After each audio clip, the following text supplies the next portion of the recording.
ਮੇਰੇ ਬੱਚਿਓ ਆਪਣੇ ਖੂਨ ਦੀ ਪਛਾਣ ਕਰਿਆ ਕਰੋ। ਬੇਸ਼ੱਕ ਕਦੀ ਪੁੱਤ ਆਪਣੇ ਬਾਪ ਨੂੰ ਨਹੀਂ ਛੱਡੀਦਾ, ਆਪਣੇ ਭਰਾਵਾਂ ਨੂੰ ਨਹੀਂ ਛੱਡੀਦਾ। ਉਹ ਤੇ ਇੱਕ ਸੀ ਪਿੰਡ, ਜੀ ਅਮੀ ਜੀ। ਪਿੰਡ ਦੇ ਵਿੱਚ ਸੀ ਖੂਹ। ਖੂਹ ਦੇ ਵਿੱਚ ਨਾ ਬਾਂਦਰ ਡਿੱਗ ਪਿਆ।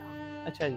ਜਿਲੇ ਬਾਂਦਰ ਡਿੱਗ ਪਿਆ ਸਾਰੇ ਹੀ ਪਿੰਡ ਦੇ ਇਕੱਠੇ ਹੋ ਗਏ ਕਿ ਬਾਂਦਰ ਕਿਸ ਤਰੀਕੇ ਨਾਲ ਕੱਢੀਏ।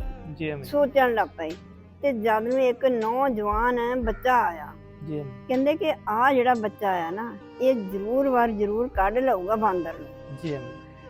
ਉਹਨੂੰ ਕਹਿੰਦੇ ਕਿ ਵੀ ਤੂੰ ਜਵਾਨ ਆ, ਹੈਗਾ ਵੀ ਤੂੰ ਜ਼ੋਰ ਵਾਲਾ ਆ ਜੀ ਅਮੀ। ਕਿ ਤੂੰ ਵਿੱਚ ਵੜ ਕੇ ਬਾਂਦਰ ਨੂੰ ਕੱਢ। ਹਾਂਜੀ ਅਮੀ। ਉਹ ਅੱਗੇ ਨੌਜਵਾਨ ਕਹਿਣ ਲੱਗਾ ਕਿ ਮੈਨੂੰ ਕਿਸ ਤਰੀਕੇ ਨਾਲ ਵਿੱਚ ਵੜੂਗੇ। ਹਾਂਜੀ। ਉਹਨਾਂ ਨੇ ਕਿਹਾ ਤੇਰੇ ਲੱਕ ਨੂੰ ਰੱਸਾ ਪਾ ਦੇਵਾਂਗੇ, ਤੈਨੂੰ ਖੂਹ ਦੇ ਵਿੱਚ ਬਾੜ ਦੇਵਾਂਗੇ, ਰੱਸਾ ਅਸੀਂ ਆਪ ਫੜ ਲਵਾਂਗੇ ਜੀ ਅਮੀ। ਤੇ ਤੂੰ ਨਾ ਵਿੱਚੋਂ ਬਾਂਦਰ ਫੜ ਲਿਆ। ਜੀ ਅਮੀ। ਜਵਾਨ ਕਹਿਣ ਲੱਗਾ ਮੈਂ ਖੂਹ ਦੇ ਵਿੱਚ ਤਾਂ ਵੜਨਾ ਆ ਜੀ ਅਮੀ ਜੀ। ਜੇ ਮੇਰਾ ਬਾਪ ਨਾਲ ਹੋਵੇ ਜੀ ਅਮੀ। ਜਾਂ ਮੇਰਾ ਭਰਾ ਹੋਵੇ। ਜੀ ਅਮੀ ਜੀ। ਜਿੰਨਾ ਚਿਰ ਮੇਰਾ ਪੇ ਜਾਂ ਮੇਰਾ ਭਰਾ ਨਹੀਂ ਨਾ ਆਉਂਦੇ, ਜੀ ਅਮੀ ਜੀ। ਉਹਨਾਂ ਦੇ ਹੱਥ ਵਿੱਚ ਰੱਸਾ ਨਹੀਂ ਹੁੰਦਾ, ਜੀ ਅਮੀ। ਉਨਾ ਚਿਰ ਮੈਂ ਖੂਹ 'ਚ ਨਹੀਂ ਵੜਨਾ। ਜੀ ਅਮੀ। ਤੇ ਆਵਾਮ ਕਹਿੰਦੀ ਦੇਖੋ ਅਸੀਂ ਸਾਰੇ ਪਿੰਡ ਦੇ ਇਹਦੇ ਨਾਲ ਵਾਂ। ਜੀ। ਇਹ ਫੇਰ ਆਪਣੇ ਪੇ ਨੂੰ ਕਹਿੰਦਾ ਕਿ ਮੇਰਾ ਪੇ ਨਾਲ ਹੋਵੇ, ਮੇਰਾ ਭਰਾ ਨਾਲ ਹੋਵੇ ਤਾਂ ਫੇਰ ਮੈਂ ਖੂਹ 'ਚ ਵੜਨਾ, ਉਹਨਾਂ ਦੇ ਹੱਥ ਵਿੱਚ ਰੱਸਾ ਹੋਵੇ। ਜੀ ਅਮੀ।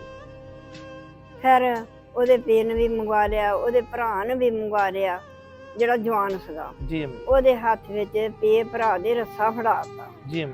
ਤੇ ਉਹ ਜਵਾਨ ਜਿਹੜਾ ਖੂਹ ਦੇ ਵਿੱਚ ਵੜ ਗਿਆ। ਜੀ ਅਮੀ। ਜਿਹਨੇ ਖੂਹ ਦੇ ਵਿੱਚ ਵੜ ਗਿਆ ਤੇ ਆਵਾਮ ਨੇ ਸਾਰੀ ਨੇ ਰੱਸਾ ਕੁੱਟ ਕੇ ਫੜਿਆ ਆ ਜੀ ਅਮੀ। ਤੇ ਉਹਨੇ ਗਿਆ ਵਿੱਚ ਜਾ ਕੇ ਤਾਂ ਬਾਂਦਰ ਨੂੰ ਫੜ ਲਿਆ ਆ। ਜੀ ਅਮੀ ਜੀ। ਜਿਲੇ ਪੁੱਤ ਬਾਂਦਰ ਨੂੰ ਫੜ ਕੇ ਲਿਆਇਆ ਨਾ, ਜਿਲੇ ਨਾ ਸਾਰੀ ਆਵਾਮ ਨੇ ਨਾ ਰੱਸਾ ਖਿੱਚਿਆ ਤਾਂ ਨੂੰ ਤੇ ਲੈ ਵੀ ਕੱਢ ਲਿਆਇਆ, ਬਾਂਦਰ ਕੱਢ ਲਿਆਇਆ। ਜੀ ਅਮੀ ਜੀ। ਇਹ ਬੱਚਾ ਬਾਂਦਰ ਨੂੰ ਕੱਢ ਲਿਆਇਆ। ਹਾਂਜੀ। ਤੇ ਉਹ ਨਾ ਬਾਂਦਰ ਨੇ ਦੇਖਿਆ ਕਿ ਉਹਦਾ ਕਿਨਾਰਾ ਆ ਗਿਆ। ਜੀ ਅਮੀ ਜੀ। ਬਾਂਦਰ ਨੇ ਹੱਥਾਂ ਵਿੱਚੋਂ ਮਾਰੀ ਛਾਲ ਤਾਂ ਬਾਹਰ ਆ ਗਿਆ। ਅੱਛਾ ਜੀ। ਜਿਲੇ ਬਾਹਰ ਆਇਆ ਤਾਂ ਜਿੰਨੇ ਲੋਕੀ ਦੇਖਣ ਵਾਲੇ ਸੀ ਨਾ ਪੁੱਤ ਸਾਰੇ ਹੀ ਡਰ ਗਏ। ਅੱਛਾ ਜੀ। ਉਹਨਾਂ ਨੂੰ ਛਾਲ ਮਾਰੀ। ਉਹਨਾਂ ਵਾਲਾ ਨੂੰ ਛਾਲ ਮਾਰੀ ਤੇ ਪੁੱਤ ਸਾਰੇ ਹੀ ਡਰ ਗਏ। ਅੱਛਾ ਜੀ। ਜਿਲੇ ਡਰ ਗਏ ਤਾਂ ਲੋਕੀ ਨੱਠ ਗਏ, ਰੱਸਾ ਛੱਡ ਦਿੱਤਾ। ਰੱਸਾ ਛੱਡ ਦਿੱਤਾ। ਓ ਹੋ। ਤੇ ਜਿਹੜਾ ਪੇ ਦਾ ਭਰਾ ਸੀ ਉਹਨਾਂ ਨੇ ਰੱਸਾ ਨਹੀਂ ਛੱਡਿਆ ਵਾਹ ਵਾਹ ਵਾਹ ਵਾਹ ਵਾਹ। ਤੇ ਉਹ ਜਵਾਨ ਜਿਹੜਾ ਬਾਹਰ ਆ ਗਿਆ। ਜੀ ਅਮੀ ਜੀ।